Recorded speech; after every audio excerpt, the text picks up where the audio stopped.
So guys, nandito na tayo sa bahay at ito't magluluto ako ng tilapia. Magluluto ako ng sarsyadong tilapia. Ito sila oh. Binili namin to naka-frozen. Pero lahat ito ay nakalinis na. Wala na siyang kaliskis at mga at mga bituka. Ito sila. Lulutuin ko siya ng sarsyado. Ito. Lalaki yung tilapia dito. Oops. Yeah. Tanggalin muna natin ang kanilang mga palikpik. Binili namin nakalinis pero hindi nila tinanggal yung yung mga palikpik nila. Gusto ko kasi malinis yung linis. Pati yung palikpik kailangan talagang tanggalin para maganda siyang tingnan. Bago ko siya lagyan ng asin.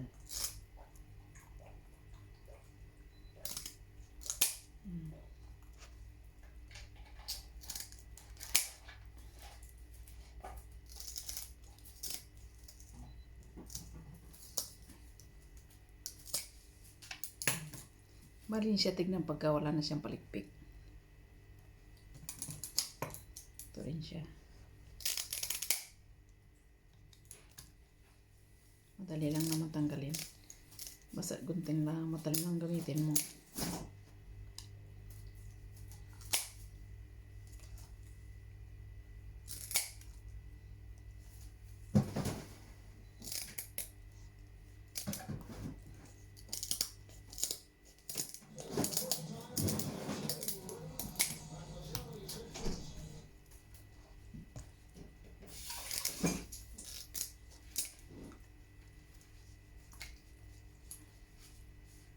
Matatalim yung mga palikpik nito.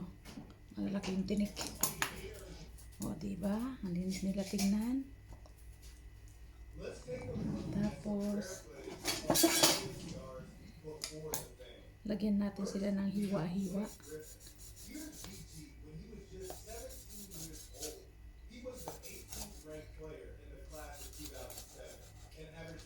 Ganyan.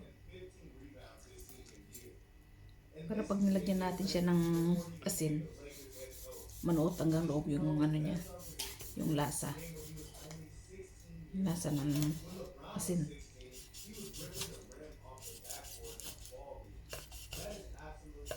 Saka pag pinirito yan, madali lang maluto hanggang loob.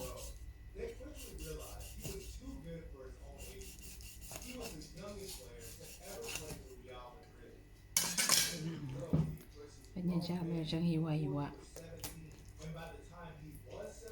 Tapos lagyan na natin sila ng ng asin. Para manuot hanggang loob yung yung lasa ng asin. Susuot hanggang dito sa loob niya, dito. Mas magiging malasa yung tilapia. Pati sa loob, lagyan natin siya ng asin. Para malasa talaga siya.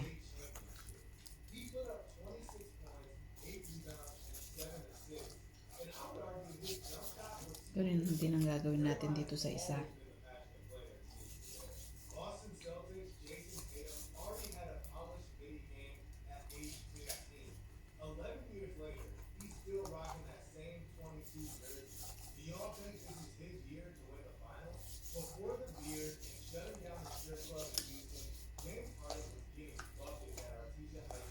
Iwan lang natin siya ng mga 5 minutes para ma-absorb niya yung yung asin para sumiksik sa kanyang mga laman.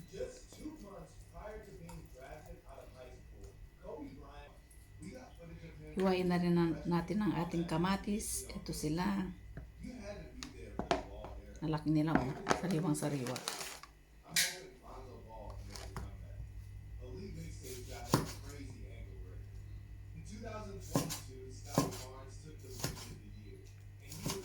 Mas maraming kamatis, mas masarap yung sarsyado. Mas lalong sumasarap.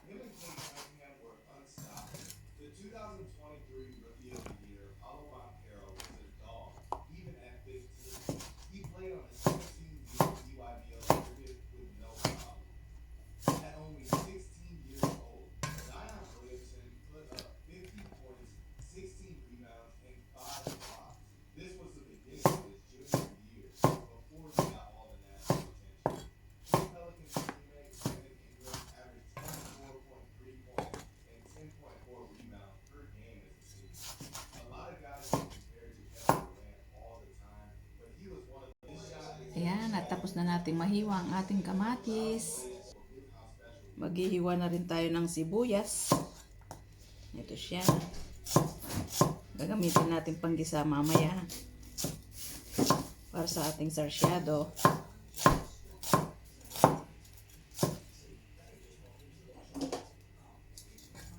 Alin na natin itong itong bawang.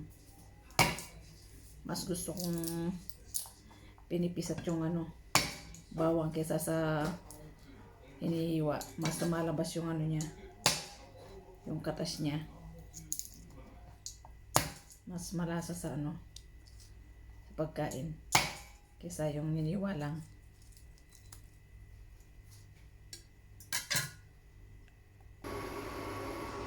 Iprituhin na natin ang ating tilapia.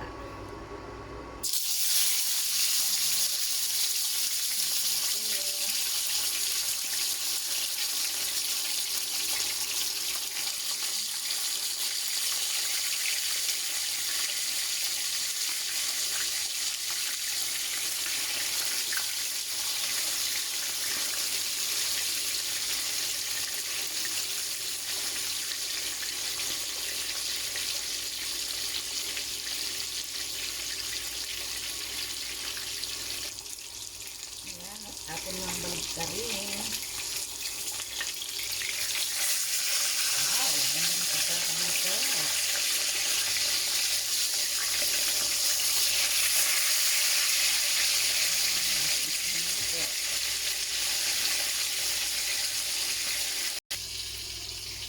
Ayan, kukunin na natin at luto na. Para mapagyato na natin.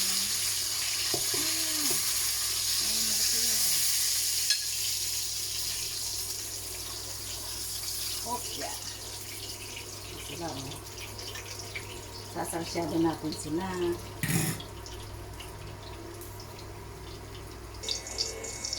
Go. Okay, sasalsyado na tayo. Ikisa na natin. Yan. Ano muna natin ang sibuyas.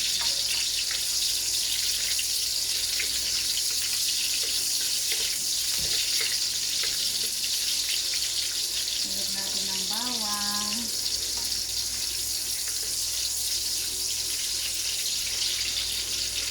At lagyan din natin siya ng luya. Hindi ko na mapakita kaninang nahiwa ko ng luya. Para maalisan lang sana ng isda.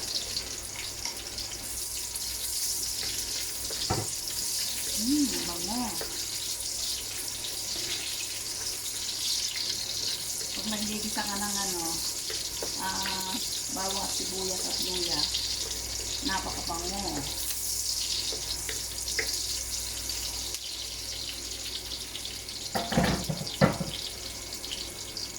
At pag medyo sunog ng konti yung natin mga bawang, sibuyas at luya, dito natin lagay ang ating kamatis. So, lagyan na natin ang ating kamatis.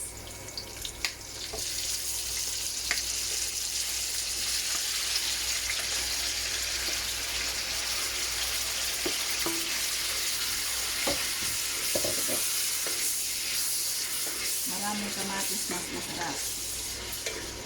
Gusto ko kasi sa sarsyado ay maraming kamatis.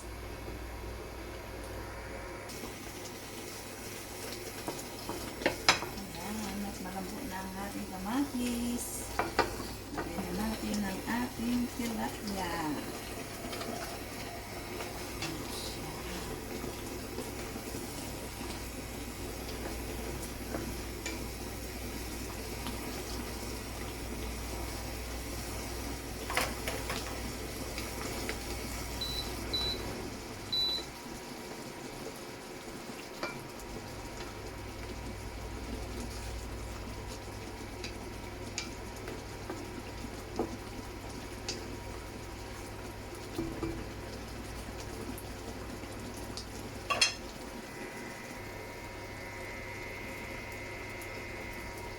Lalagyan din natin siya ng itlog para mas masarap.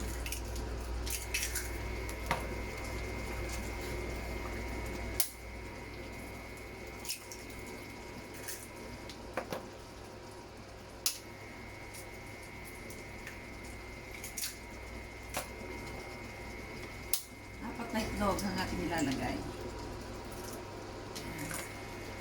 Tapos medyo hamil natin sila ng konti para scramble natin sa mismong kawali para mas lalong sumarap ang ating sarsyadong tilapia.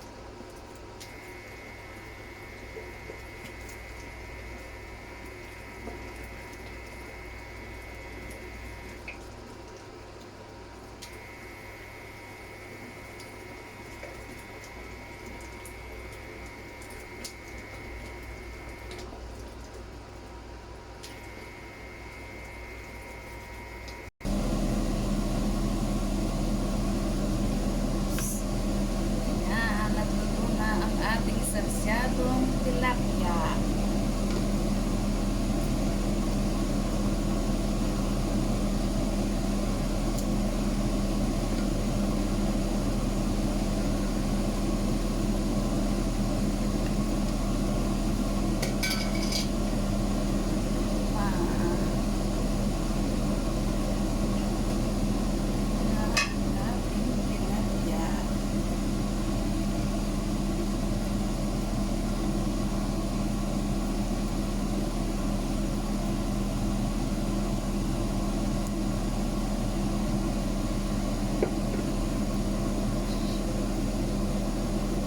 Nating sarsyadong tilapia.